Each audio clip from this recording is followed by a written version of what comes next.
السلام علیکم ورحمۃ اللہ وبرکاتہ۔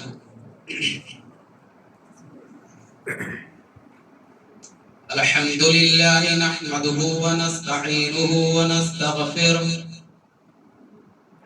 ونعوذ باللہ من شرور انفسنا ومن سیئات اعمالنا، من يهده الله فلا مضل له ومن يضلله فلا هادي له، واشهد ان لا اله الا الله واشهد ان محمدا عبده ورسوله، اما بعد فان خير الحديث كتاب الله وخير الهدي هدي محمد صلى الله عليه وسلم، وشر الأمور محدثاتها وكل محدثة بدعة وكل بدعة ضلالة وكل ضلالة في النار. أعوذ بالله من الشيطان الرجيم، بسم الله الرحمن الرحيم. يا أيها الذين آمنوا اتقوا الله حق تقاته ولا تموتن إلا وأنتم مسلمون. فقد قال الله تبارك وتعالى: فمن الله علينا ووقانا عذاب السموم. معزز سامعین و سامعات، بزرگان دین، عزیز بچوں، پردہ نشین مائیں اور بہنیں،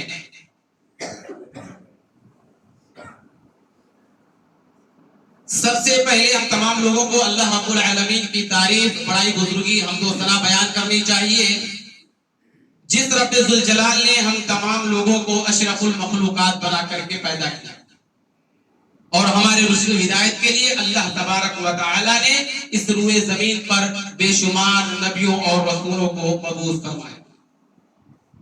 حاضرین مجلس، آج کے دن میں آپ لوگوں کے سامنے قرآن اور حدیث کی چند باتیں لے کر کے آیا ہوں۔ ہم اور آپ جانتے ہیں رمضان کا مبارک مہینہ چل رہا ہے، جن میں سے 2 اشرا ختم ہو چکا ہے، ہم سب سے آخری اشرے میں پرویش کر چکے ہیں، اور ہم اور آپ میں سے بہت سارے لوگ ایسے ہوں گے جنہوں نے رمضان المبارک کا بھرپور فائدہ اٹھایا، اور کچھ بیچارے ایسے بد نصیب بھی ہوں گے جنہوں نے رمضان المبارک کا مہینہ پایا اور اس کو یوں ہی بیکار چھوڑ دیا، اس سے کوئی فائدہ نہیں ہوا۔ میں اپنی بات کا آغاز ایک آیت کریمہ سے کروں گا۔ اللہ تبارک و تعالی نے قرآن کریم کے اندر ارشاد فرمایا: کتب علیکم الصیام کما کتب علی الذین یا ایھا الذین آمنوا کتب علیکم الصیام کما کتب علی الذین من قبلکم لعلکم تتقون۔